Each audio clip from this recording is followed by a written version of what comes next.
Buenos días con todas y con todos quienes se encuentran aquí presentes. Empiezo también señalando el saludo a quienes nos siguen a través de las plataformas virtuales.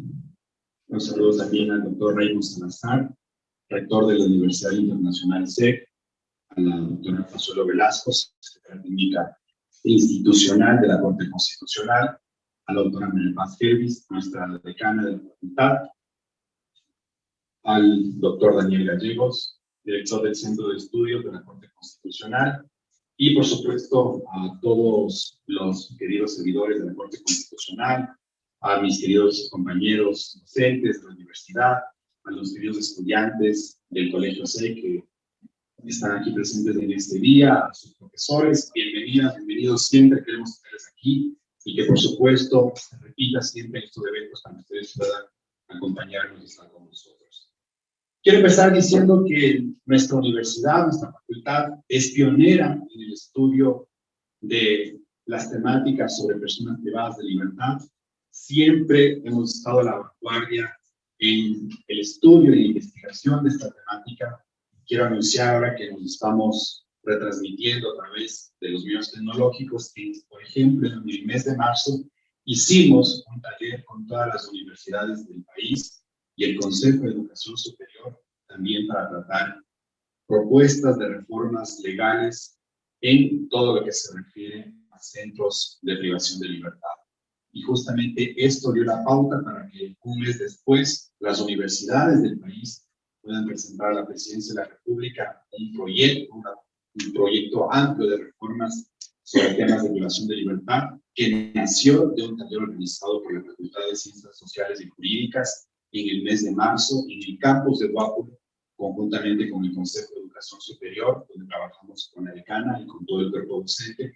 Y este evento del día de hoy nuevamente pone en la discusión al país la situación de los derechos de las personas privadas de libertad.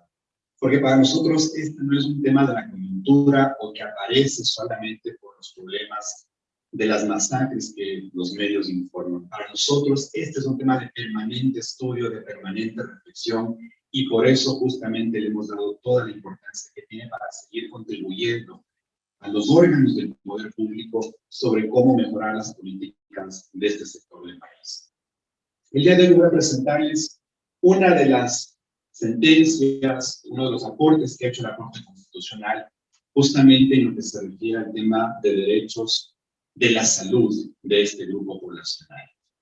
Y es una sentencia que me parece indudablemente contribuye a la creación de una política pública de salud hacia este grupo de la población. Yo ahí discrepo con Gustavo, me parece que la Corte Constitucional hace aportes para construir política pública, es un actor que coincide y que construye política pública, y mientras más la Corte puede ser precisamente un órgano activista, también está dando contenidos, indicadores para que el Estado pueda trabajar en la política pública. Este es un tema que tenemos que reflexionar y hacerlo mucho con también el Centro de Estudios, y que sin duda es uno de los temas sobre cómo las altas cortes participan e intervienen en la política pública. Para explicar ese tema de hoy en día voy a utilizar la figura de la novela Crimen y Castigo de Fedor Dostoyevsky, que es una de las obras cumbres de este escritor ruso, y que es una novela que me va a permitir a mí explicarles principalmente a nuestros estudiantes de colegio lo que significa los temas que vamos a ver más adelante.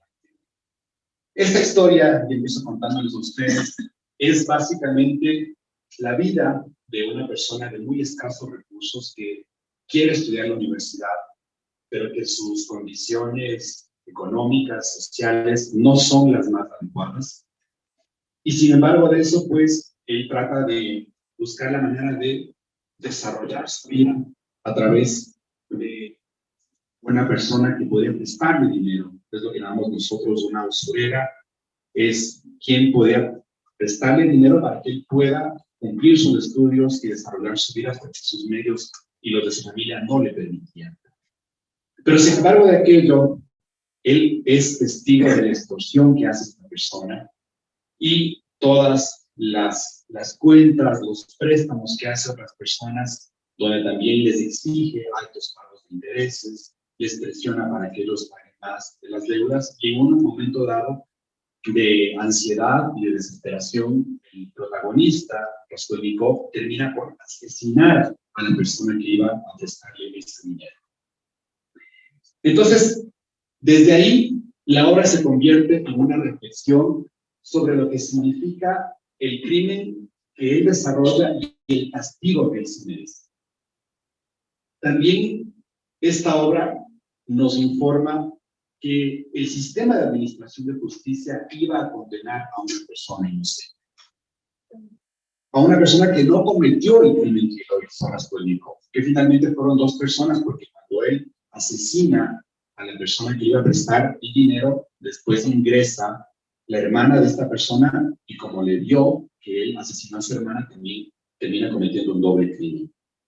Pero el sistema de administración de justicia ya tenía a una persona inocente para ser condenada. La decisión que le obliga a tomar a Raskolnikov a entregarse a la justicia es justamente para buscar una condena negociada o reducida de la pena que se merece. Otra de las reflexiones que nos da este libro es que la cárcel no devuelve la vida de las personas asesinadas, y al mismo tiempo la promesa de vida del protagonista es salir de prisión para desarrollar una vida matrimonial con su novia. No es que la historia del protagonista en cárcel logra reanimarlo, rehabilitarlo, reinsertarlo en la sociedad, al punto que incluso la novela misma olvida de lo que vive en la cárcel. Y esta es un poco la metáfora de esta novela. A nosotros como sociedad nos interesa lo que hacen las personas imputadas, los procesados, los supuestos criminales, pero cuando llegan a la prisión nos olvidamos de ellos. Nos olvidamos de ellos, de cómo viven, de lo que sienten, de cómo se relacionan entre ellos y cómo después ellos podrían aportarle a la sociedad en el cumplimiento de su condena. Y justamente uno de los mensajes que nos da esta obra, siguiente por favor, es que nosotros tenemos la tendencia a pensar no en las oportunidades que tenemos en la sociedad. La historia de Raskolnikov, pues alguien que tenía los medios suficientes para estudiar y para vivir, y sin embargo de aquello, él tomó una decisión equivocada, por supuesto, pero nunca la sociedad se preocupó de darle estímulos, medios para que él pueda cumplir su vida. Para los opositores tienen que ubicarse en este sector para que no se les vaya el sonido de darles les aviso eso para que puedan oírles bien. Entonces, la sociedad, la nuestra, la de Rusia de ese entonces, solamente piensa en cómo castigar a los jóvenes desde niños. Pensamos muy poco en las oportunidades que podemos darles, en lo que ellos se merecen, en lo que ellos necesitan. Y finalmente, como solamente pensamos en el castigo, buscamos siempre cómo reprimirles, cómo perseguirles, cómo silenciarles, cómo acusarles, cómo responsabilizarles. Esa es la lógica que está detrás de la novela El crimen y el castigo.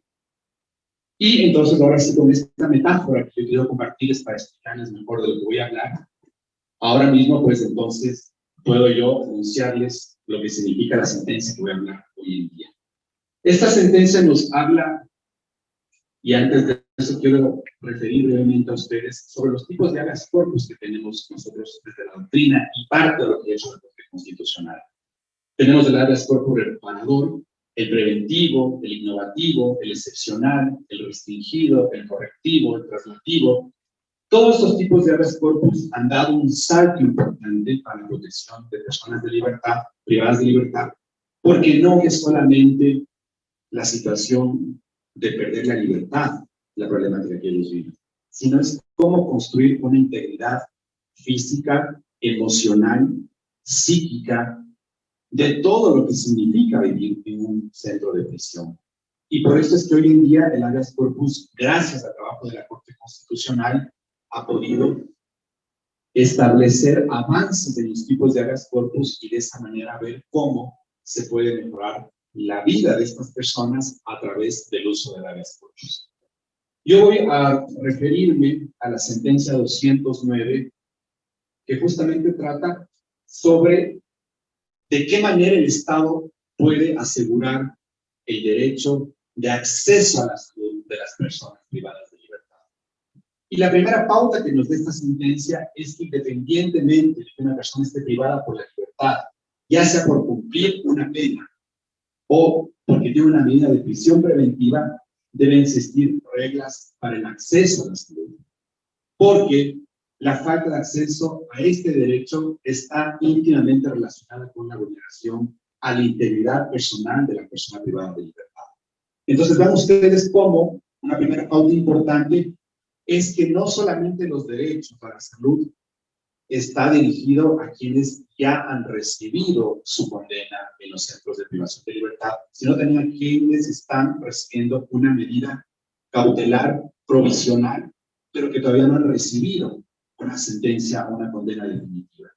Entonces, este es uno de los aportes importantes que nos hace esta sentencia para decirnos que las personas pueden justamente recibir salud, no solamente quienes ya han sido condenados, sino quienes se encuentren por cumplir o cumpliendo medidas de privación de libertad. Y la pauta que nos da la Corte es que pueden acceder a los servicios de salud. ¿En qué ámbitos? En tratamientos, en medicamentos apropiados y de calidad, en atención médica. Y aquí es todo un elemento de análisis y de desarrollo. Porque, como hemos conversado de parte de Gustavo, los centros de privación de libertad no dan esas condiciones para que sean atendidas, para que reciban tratamientos, para que reciban las medicinas que necesitan estas personas. Este caso surge justamente de una persona que padecía de insuficiencia renal y de otra persona que tenía cáncer de la próstata. Ambas personas necesitaban recibir tratamientos, atención y medicinas, por una parte, dentro del Centro de Privación de Libertad, pero este no tenía los medios y las condiciones para asegurarlas. Entonces, a partir de este caso, la Corte establece que estos tipos de servicios de derecho a la salud lo pueden hacer directamente en los centros de privación de libertad, en cualquiera de las denominaciones de estos centros. También lo pueden hacer a través de políticas y programas con el apoyo del sistema de salud pública que permitan acceder a dichos tratamientos. O también lo pueden hacer a través de la disposición de medidas alternativas a la privación de libertad. Estas son las tres indicadores que nos da esta sentencia para asegurar que las personas privadas de libertad puedan acceder a estos derechos de salud. Les repito entonces, que incluye atención médica, tratamientos, medicamentos apropiados y de calidad.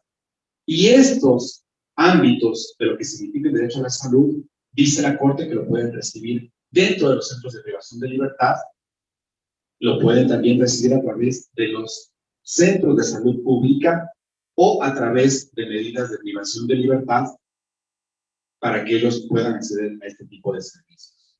Y entonces la acción de habeas corpus también se convierte, vean ustedes, en una garantía para corregir situaciones lesivas del derecho a la salud y de personas privadas de libertad para disponer la atención médica inmediata. Este es otro de los criterios importantes que nos deja sentencia de la Corte Constitucional. Y aquí también es importante un aporte que nos hace la Corte, cuando dice que la atención médica en el centro de privación de libertad podrían recibir tanto fuera del centro en coordinación con el sistema de salud pública. En algunos casos puede esto resultar insuficiente para cierto tipo de afecciones o de enfermedades.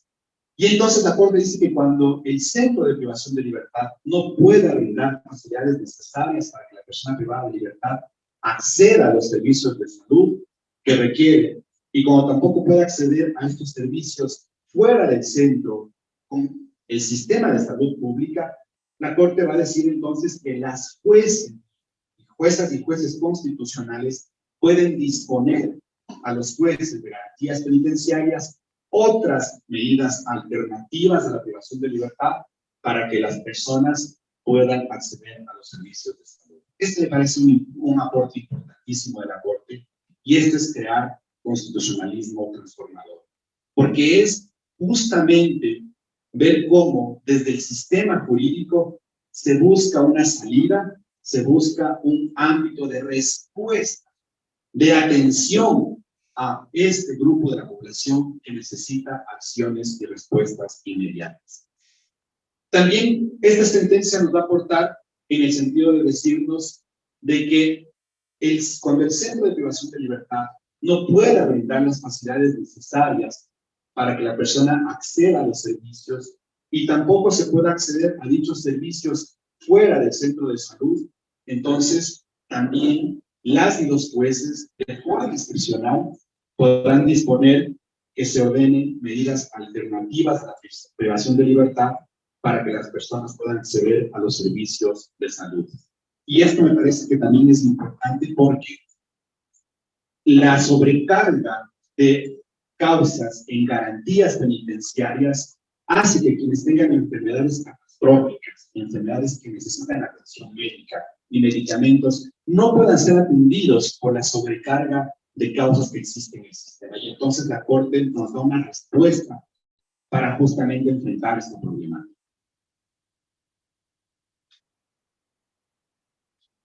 Es importante decir que este precedente no constituye una sustitución al procedimiento de prelibertad o cambio de régimen de privación de libertad.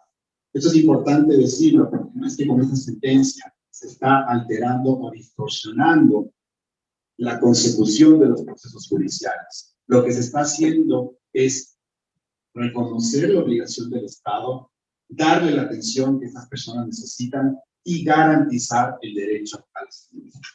Entonces, me parece que es importantísimo el conversar en este tipo de espacios, este tipo de decisiones que hace la Corte, porque justamente mejoran la vida de este tipo de personas.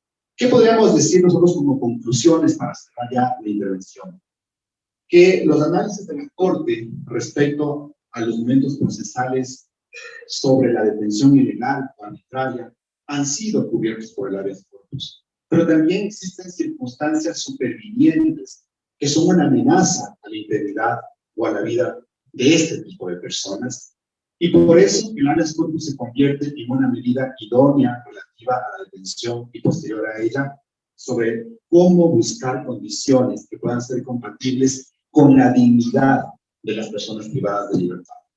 Ellos cometieron errores, por supuesto, pero no por eso han perdido derechos, no por eso pueden perder su dignidad, no por eso el Estado puede darles las espaldas y solamente acordarse de ellos cuando hay masacres carcelarios. El Estado tiene que actuar permanentemente y buscar la forma como se puede atender sus necesidades. Y el trabajo de la Corte está justamente en este línea. Crear precedentes, desarrollar líneas jurisprudenciales para dar respuestas a los olvidados, a aquellos que la sociedad no quiere o desechó, cuando ellos también necesitan que les demos la importancia y los derechos que necesitan. Y otra conclusión importante también para cerrar esta exposición tiene que ver justamente con lo que significan las medidas de reparación integral.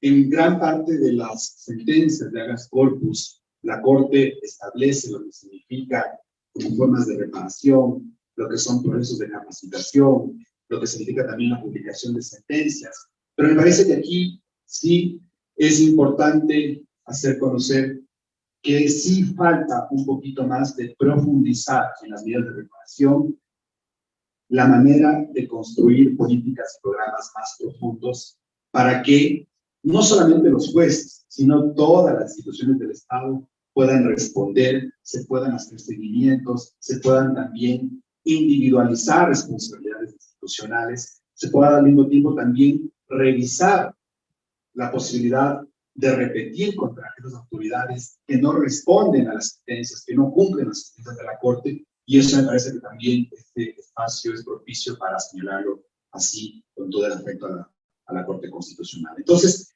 con esto les he querido demostrar a ustedes que los derechos de las personas privadas de libertad son una preocupación de la Universidad Internacional SEC, de quienes hacemos la Facultad de Ciencias Sociales y Jurídicas con este evento, en continuación con otros que hemos realizado. Agradecerle también a la Corte Constitucional por todos los aportes jurisprudenciales, de construcción de políticas públicas, de dar respuestas a la gente que necesita, y valga la oportunidad también para expresar la emoción nuestra como universidad por el trabajo que iniciaremos con la Corte Constitucional y sus equipos técnicos de aquí en adelante para seguir justamente trabajando por la justicia constitucional, que es un desafío y al mismo tiempo un reto de todos y de cada uno de nosotros. Bienvenidos siempre a todos ustedes, queridos estudiantes del colegio, a nuestra universidad. Esta es su casa.